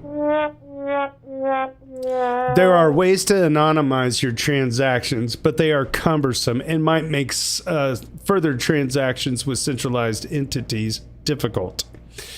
Roll-ups.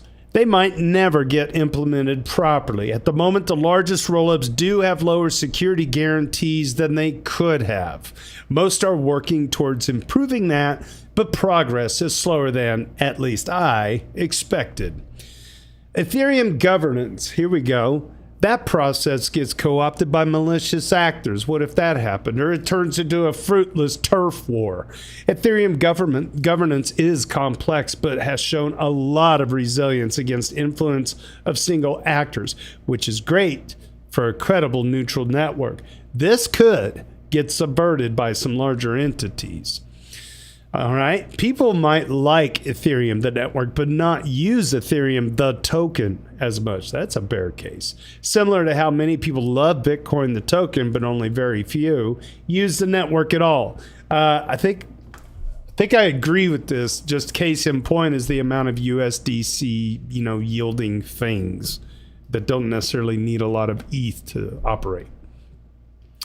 Okay, how about this? A decentralized network of companies like the Ethereum space is not as efficient in pushing narratives as other projects in the crypto space. Having thousands of uncoordinated voices makes it easier for malicious actors to divide and conquer. There's a Wikipedia article called Defeat in Detail. Harag wraps up. I'm sure I missed many other possible bear cases. As you can imagine, I am all in on ETH. Not because I think it is smooth sailing for the Ethereum space, but because I think other ecosystems are in much rougher water than they claim to be. And some haven't even built a ship yet, but claim to already winning the race. I am honestly not sure where to read about all the bear cases. In my view, Ethereum space has a lot of intellectually honest people which discuss the bad sides and trade-offs of certain paths in detail, but I do not know of any easily accessible site. For me, one of the better ones is Vitalik's website, which discusses alternative roads from time to time.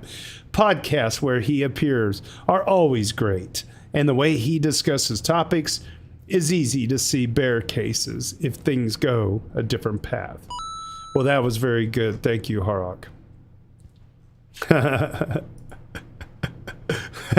So if you can see my screen here, I told him, I said, damn, dude, you're such a machine. And then he has this meme of a guy putting a square peg in a round hole.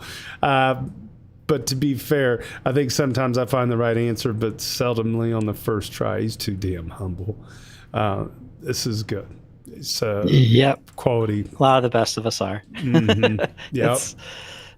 Yeah, it's wonderful. So it makes HodlerCon so fun. You actually get a bunch of really quality people there. Did Hara go to HodlerCon? Yep, he was in Thailand with us. Okay, but not in Hawaii. I don't recall. He may have been at Hawaii. But yeah, like Alexis Keff was at HodlerCon. Tricky was at HodlerCon. Oh yeah, I remember I'm meeting Tricky. I'm meeting Tricky, and I'm like, dude, I won't dox anything about him, but yeah, what a gent. Good dude. Yeah, shout out to Tricky Troll. He's the one that does all of these daily dudes now. It has been thousands of them, 1,200 or so days, and I mean, very, very rarely does he miss. Very rarely. I mean, when I was doing it, I didn't miss it. It's easier. The dude count's gotten smaller. We had one day this week that had all of 2 dudes. Yeah, so, yeah. Well, the comments, there's some days pretty quiet in there. I'd much rather that it's like 1 or 2 than it is 10, and it's like you're just kind of trying to find anything to find, make 10 happen. Don't force it. Yeah, I like it. I'd rather there was enough quality writers and material. There was always 10 good ones, and we were fighting for them. But community has shrank a lot. Yeah. Well, the comments have. I always feel like on high price action days, it's like, oh, there you are. It's like there's so many people. Well, Kody's a maverick, that we were interviewing earlier. He's a maverick. He's just a lurker. He commented enough to get his EVM, but a lot of these people are, they're just quiet. What I noticed though, I still see like on pretty regular occurrence, first-time duders every week. Now we have 1,200. I'll switch my screen here. We have 1,252 duders on the list now. I mean, it's pretty awesome. Like, even, you know, let's say getting to 10 Doots, okay? The amount of people that have 10 Doots or more is 1,000, you know, basically. That's pretty incredible. Or not 1,000, but like 250 or so. So it takes something to get on that list. You got to be thinking about it. Oh, hey, here we go. Speaking of first-time duder, Blue Tank 20. Blue Tank 20 is a first-time duder making the weekly list here. So congrats. Blue Tank 20 says, explains like we're 14 how Bitmine's latest raise isn't all that good for shareholders. Uh-oh. Here we go. Imagine you have a lemonade stand. And your lemonade is really, really popular. Yeah. Well, let's say your company, Bitminer, is worth a lot of money because people really love your lemonade. Now, you decide you need some extra cash to buy a bigger juicer and more lemons. You have a few options, but you decide to sell some ownership in your lemonade stand. Here's the deal you just made. You just sold 5 million shares, a tiny piece of ownership, for $70 each. The day before, your shares were only worth $61.29, so it seems like a great deal. You got $45 million more than your shares were worth, air quotes, on the market. That's like selling a single cup of lemonade for $7 when everyone else is selling it for $6.13. Sounds awesome, right? But you also gave away 10 million, quote, warrants. Think of a warrant like a coupon. This coupon gives someone the right to buy one of your shares for $87.50 at some point in the future. This coupon is super valuable. Even though the person has to pay $87.50 later, the coupon itself is worth a lot of money right now. The expert says this coupon is worth about $27 each. Well, why is it so valuable? Because if you're super cheap, $87.50, and instantly make a ton of money. So the coupon is like a lottery ticket with a high chance of winning. Oh, okay. Wait, there it is. There it is. I had to do the price right. Okay. All right. Okay. So the coupon is like a lottery ticket with a high chance of winning. You just gave away $281 million worth of these valuable coupons for free. So let's do the math. You gained $45 million from the great deal on the share sale. You gave away $281 million in valuable coupons, the warrants. So what's the final result? $45 million gained minus $281 million given away is negative $236 million. Instead of getting ahead, you actually gave away a huge amount of value from your lemonade stand. You got a nice little boost of cash up front, but you put your company in a position where others can make a huge profit at your expense. The part about, air quotes, hedging is like this. The person who got the coupons can now go out and make more money by making bets that your stock will go up, which makes them even richer. So while it looked like you got a great deal at first glance selling shares for a high price, you secretly gave away a massive amount of value, and it hurt your company in the long run. It was a massive shaft to shareholders, which means it was really bad deal for the people who own your company. Damn. Well, that's a hell of a banger for a first-time duder. Keep talking, Blue Tank 20. Logri, you even liked that one. Good. That's nice. Oh, Tricky Troll loved it. 12 meatballs like it. Speaking of which, I saw in the audience here, we got Palaya and Peg City. Welcome in. I'm glad you guys could join. Peg City, I haven't seen you in a long time, man. Good to have you here. All right, user Trillions Dollar Tech Duder 17. Trillions Dollar Tech has been rising up on the old comment chain for a few weeks now, so appreciate their input. All right, here we go. Let's see. Ethereum has to stop playing defense when it comes to policy and education. This is exactly what the other side says privately to regulators and policymakers. Quote, sequencers should be regulated, unquote. Or, quote, Ethereum is not scalable, unquote. They'll say it with a straight face, and they don't even care if it's true. History shows that's how this game works. Microsoft framed Netscape as a threat to Windows and won the browser war. IBM painted PC clones as unsafe junk to slow competition. OSI told governments that TCP/IP wasn't secure or scalable. None of those stories were true, but the reputation shaped policy and delayed adoption. Business is war. The first casualty is truth. And if you sit back hoping good tech alone will carry you, you are in trouble. We have few amazing people working on this, but them alone is not enough. Ethereum doesn't have the luxury of being polite here. It needs to go on an offense, tell its story, define the frame, and make it impossible for others to write the narrative for us. And there's a link to the tweet. I love takes like this because they make something clear. Ethereum has to stop playing defense when it comes to policy and education. I'm going to open up this tweet. If I haven't already given it a like, I'm doing it now. All right. That's good. Oh, that was the person that posted the tweet that I was reading. So Trillions Dollar Tech was copy pasting. That's good, though, because not everybody's on Twitter. Let's just go ahead and repost this while I'm here. All right. Good stuff.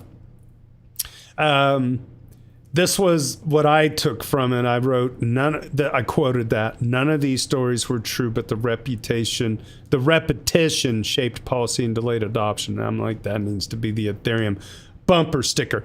I listened to in Logri. I'm wondering if you listened to it also, or anyone else in the chat. There was a Bankless episode when he was interviewing a former chair of the comptroller of the currency. Okay, and you need to go find this episode. It's actually like Bankless getting back to their roots a bit, but they thought that they were going to have, they thought maybe they would be on an opposite side of this character. I can't remember his name. Turns out that dude is so more bullish on Ethereum and what it's capable of doing. But later in the conversation, you need to go listen to this podcast. It's the Bankless episode with the guy, the former chair, the comptroller of the currency.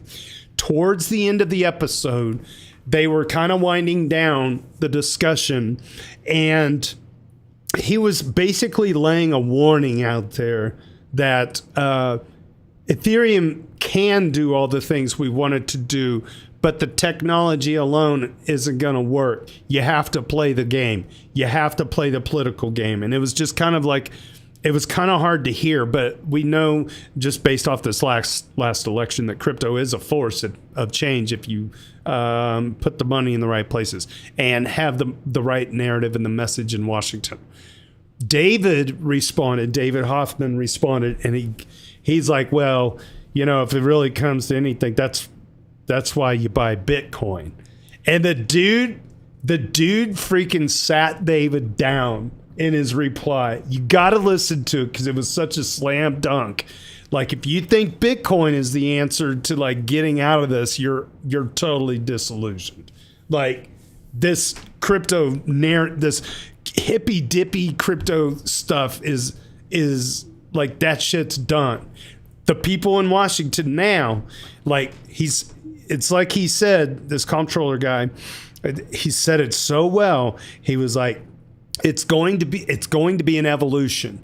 You have to stay ahead of it. If you want all these decentralized and privacy emitting protocols and stuff like that are useful for individuals, then it has to be constantly watched and curated to stay on track, right? Because inevitably, with for all these FUD points and bear cases we were talking about, the bigger the hands, the harder they pull. So, oh my God, it was such a good. I wish I could find the timestamp and just play it for you right now, but you should go find it if you get a chance. Hats off to Bankless too. It was a really good episode. Thank you guys for interviewing him. I don't know if I could land a dude that big. God, he was so. articulate. He articulated Ethereum in such a better way than most Ethereum natives because he's looking at it from the outside. He's looking at it from like he was going into the history of banking all the way, back way before. Yeah, it was good. I mean, he was a thoroughly anti-bank guest, and so he had a slot on the Bankless podcast.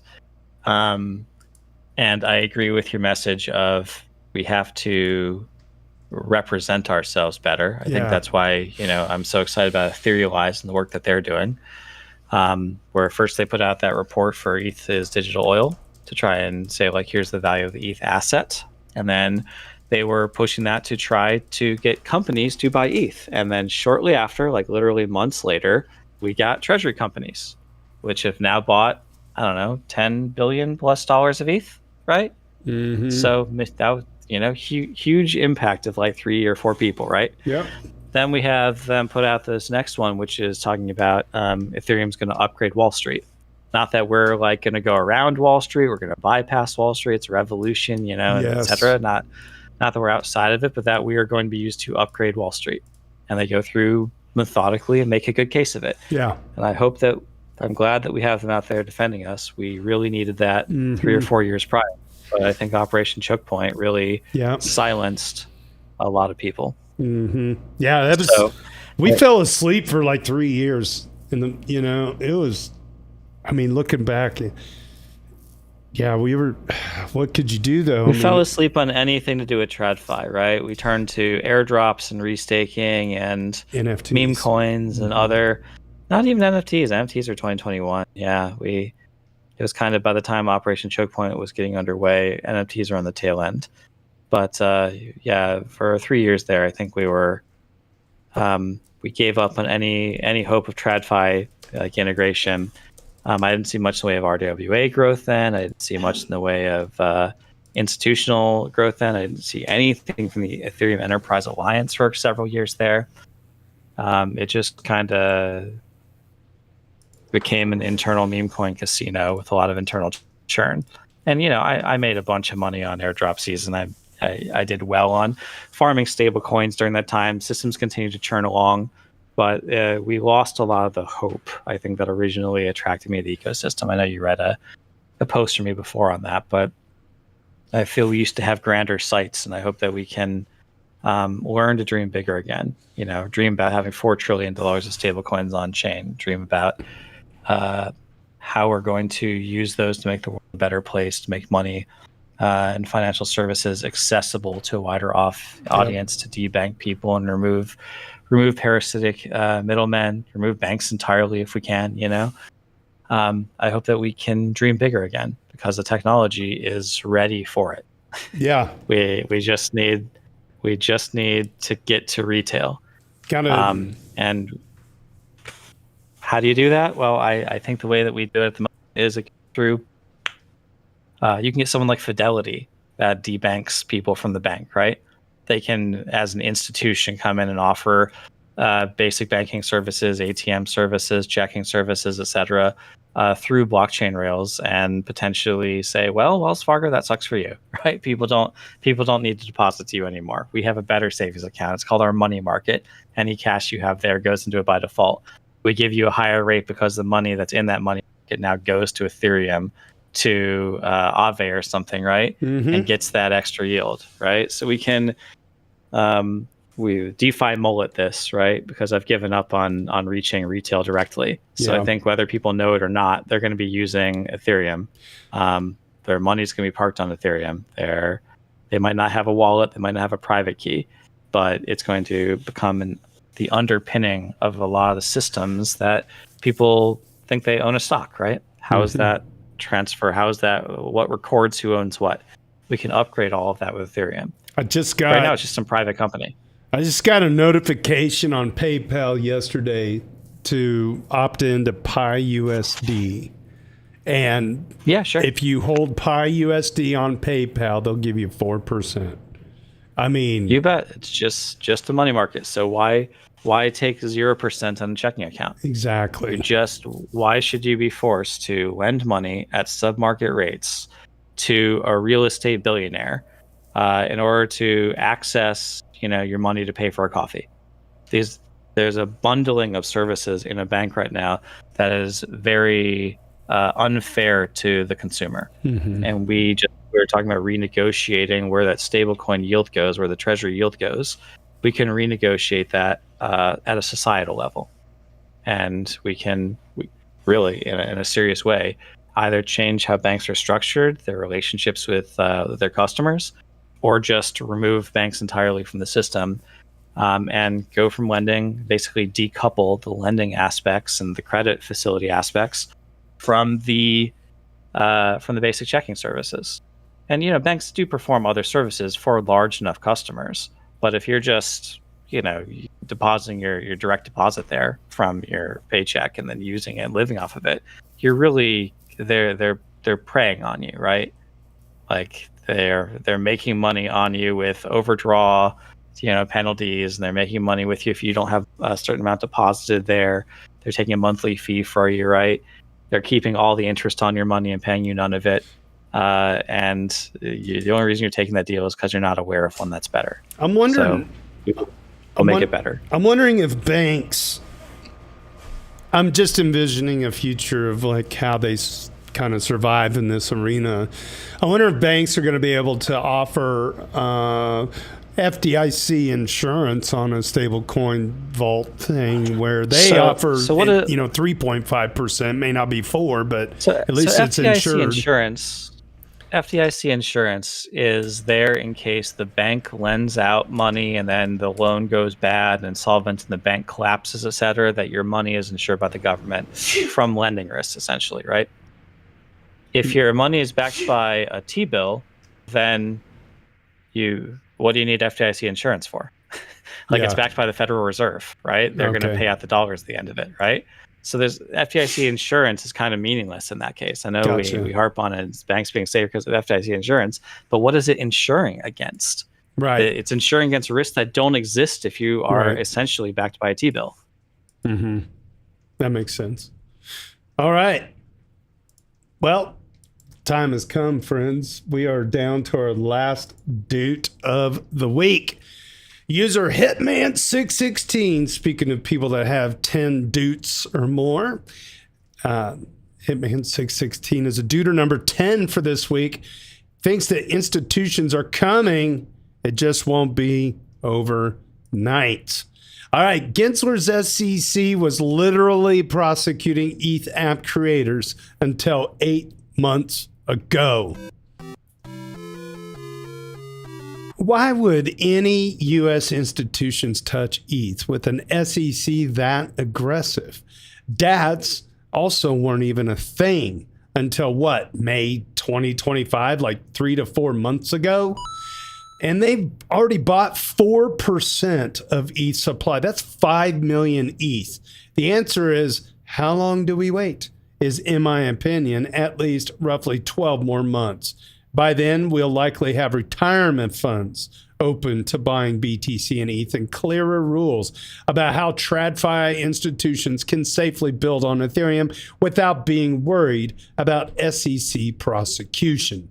Saying that institutions will never stash ETH because they haven't done so yet is both A, wrong, and B, extremely short-sighted because the doors were literally just opened. Also, Kang's technical analysis depends on viewing ETH as a commodity exactly like oil, rather than a store of value that appreciates over time. The digital oil narrative is a nice meme, but oversimplified, and only captures the concept of ETH being burned or used up during transactions on Ethereum. It ignores that ETH is also programmable. It can be used as collateral, plus money, has a native yield, and its supply dynamics can be deflationary, or at least less inflationary than even Bitcoin.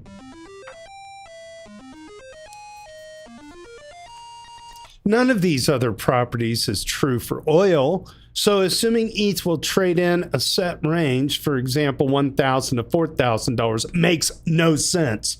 The only thing I would really agree with is that competition from other L1s like Solana can sometimes be understated by ETH maxis. But again, we'll know more in 12 months how TradFi views Ethereum compared to its competitors. That is some bullishness from Hitman 616, Deuter number 10 for the week.